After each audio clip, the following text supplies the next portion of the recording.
Recibimos en nuestro living al doctor Lucas Stefanini, él es médico infectólogo. Lo hemos invitado hoy ante la preocupación del aumento de casos de sífilis. Vamos a conocer de qué se trata esta enfermedad, cómo prevenirla, sobre todo ese tema nos interesa muchísimo. ¿Cómo estás, Lucas? Bienvenido. ¿Qué tal? Un gusto estar acá. Bueno, muchas gracias a vos también por tocar este tema que, bueno, venimos viendo en varios portales, en varios medios que se han interesado en comunicar este aumento de casos. Es como que ha explotado un poco el tema en los medios de comunicación, lo cual está bueno, porque cada vez que pasa eso es como que el tema se visibiliza un poco más y aprendemos un poco más y conocemos un poco más.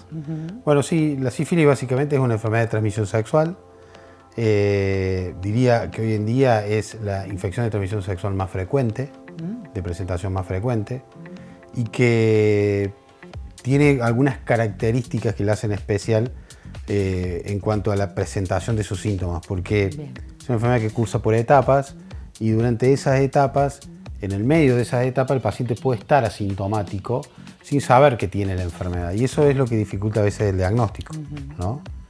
Y además dificulta la prevención también, porque en ese estadio por ahí la persona no se cuida como debería, y ahí va el contagio, ¿no? Por eso es muy importante y fundamental cuando uno tiene alguna lesión o alguna presentación de alguna lesión, ya sea a nivel genital o a nivel del cuerpo, rápidamente consultar, porque esa lesión tal vez puede tener que ver con sífilis y uno puede estar transmitiendo la enfermedad sin saberlo. Rápidamente la enfermedad cursa con 3 etapas. Una etapa primaria donde aparece una lesión que se llama chancro, asociada a un ganglio que se aumenta de tamaño, puede aparecer en los genitales, puede aparecer en la zona perianal o en la boca.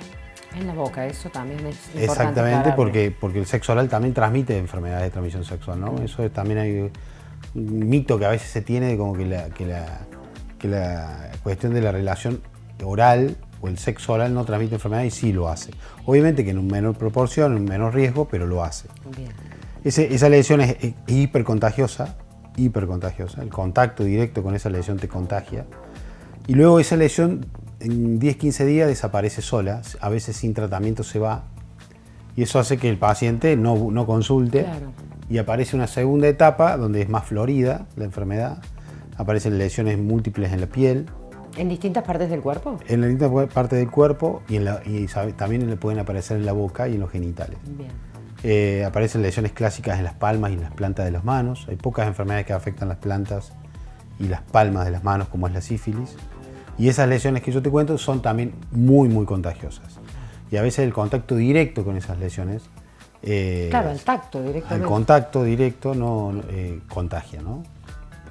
En ese contexto de etapa, ya el paciente probablemente consulte y uno ya pueda llegar al diagnóstico, obviamente tardíamente. Ya está enterado.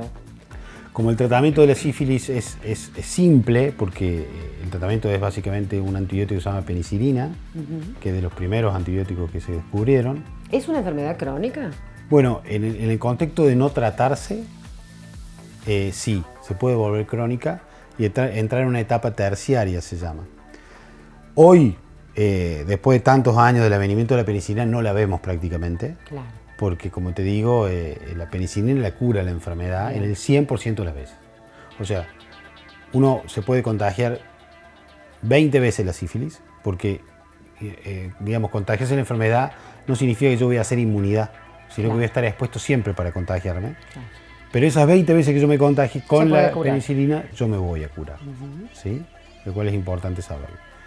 Después, bueno, está el contexto de que aquellos pacientes que son alérgicos a la penicilina, hay algunas alternativas de otros antibióticos para dar, pero bueno, esos ya son casos más especiales, ¿no? ¿Cuáles son las consecuencias en la persona que ha tenido el diagnóstico de sífilis? Bueno, básicamente esta cuestión de las lesiones en piel que te cuento, no es que van a dejar secuelas, pero durante la evolución de la enfermedad el paciente está completamente incómodo, puede tener fiebre, aumento del tamaño de los ganglios, esas lesiones se pueden sobreinfectar y necesitar otros antibióticos. Por ende, es una enfermedad que cuando está activa, está sintomática, es muy, muy, muy incómoda de vivirla, ¿no?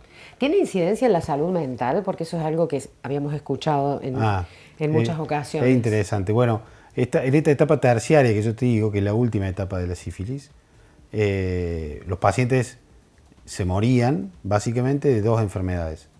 Se morían porque la sífilis afectaba el cerebro y generaba un estilo de demencia, que es una demencia sifilítica, o porque afectaba la aorta, que es una arteria muy importante del organismo, la inflamaba, la dilataba y la rompía. Entonces esas eran causas de muerte, pero Claro. esto estamos hablando de hace Sí, 70 años atrás, claro. cuando no había penicilina. Hoy tenemos el antibiótico y te digo, es extremadamente raro ver una de esas sífilis terciarias o tardías hoy.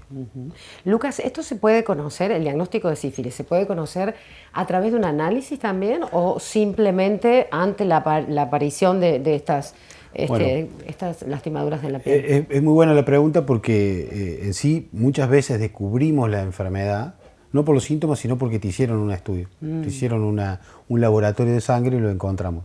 Claro. A veces porque fuiste a donar sangre y ahí se pide el estudio. A veces porque estás embarazada y es obligatorio pedir los estudios de sífilis y lo descubrimos ahí. Y a veces porque querés hacerte un test porque tuviste alguna relación de riesgo y tenés alguna duda y querés hacerte los estudios. Entonces, sí, se pueden hacer estudios de sangre que van a definir no solamente la enfermedad, sino el estadio de la enfermedad. Bien.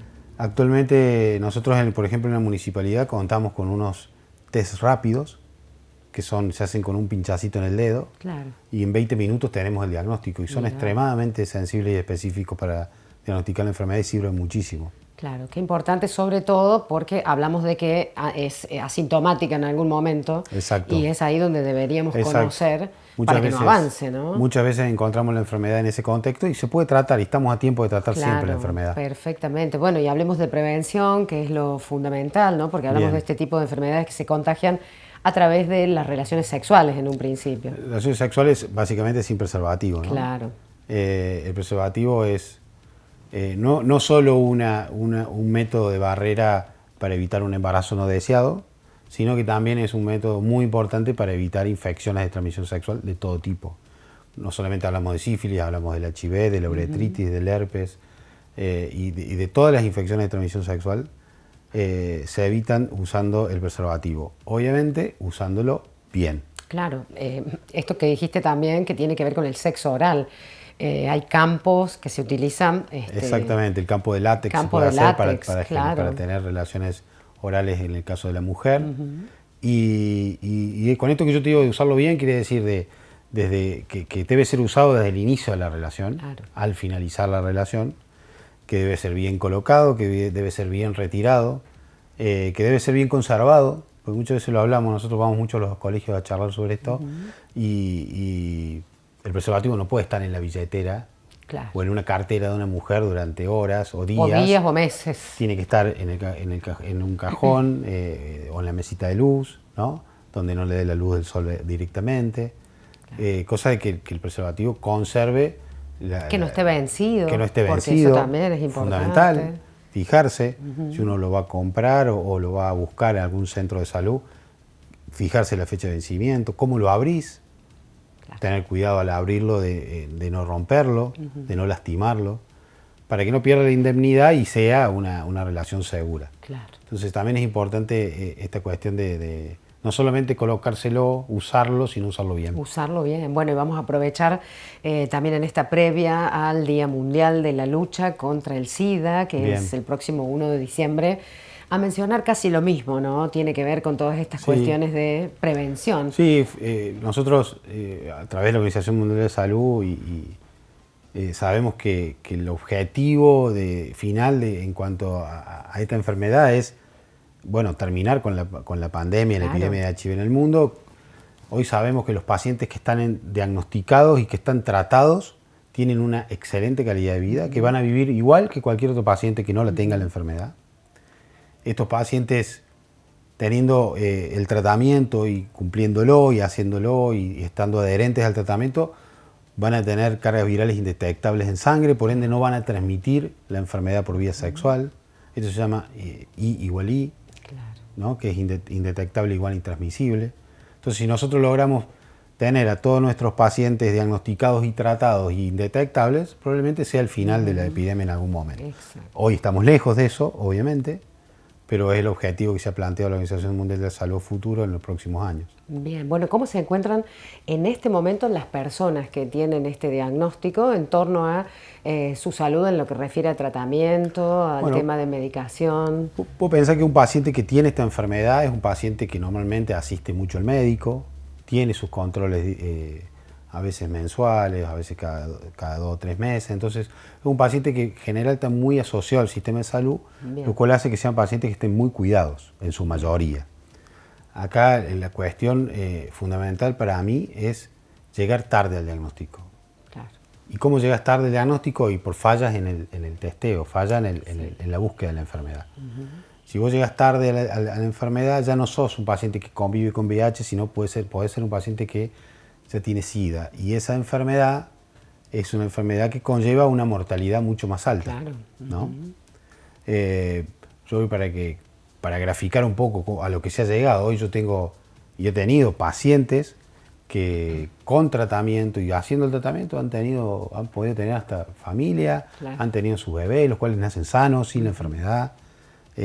O sea que hoy prácticamente tienen una vida absolutamente normal, como cualquier otro paciente crónico, hoy tomando medicación. Claro, claro. Digo tomando porque también estamos teniendo ahora nuevos tratamientos, se están viniendo tratamientos que son inyectables, que se ponen cada 2, cada 3 meses. Sí, sí, ha habido mucho avance en eso, para la comodidad de los pacientes. Antes eran los antirretrovirales. Bueno, son lo mismo, pero ahora se pueden administrar en algunos casos por vía intramuscular, eso hace que el paciente se ponga una algo menor, inyección. Antes se hablaba de cóctel, porque se sabía que 20 pastillas por día. Exacto, hoy se es toma algo un mucho solo más comprimido por día. Un solo comprimido, claro. O un inyectable cada 2, cada 3 meses. Claro.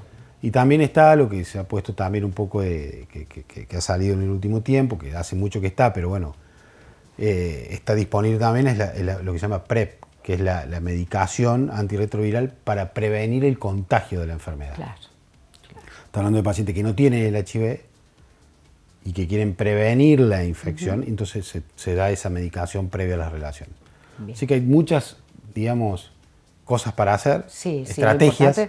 Lo importante es estar informados, ¿no? Porque también el HIV tiene esta ventana en la que podemos no saber que hemos adquirido este virus, ¿no? Ni hablar, si uno no se testea, nunca va a saber si tiene la enfermedad. Claro, entonces, por eso ahí está la responsabilidad de cada persona. Y también agrego la responsabilidad de los médicos para con sus pacientes, que pidan el estudio todos los años. Entonces, si vos sos una persona sexualmente activa, pedir el estudio.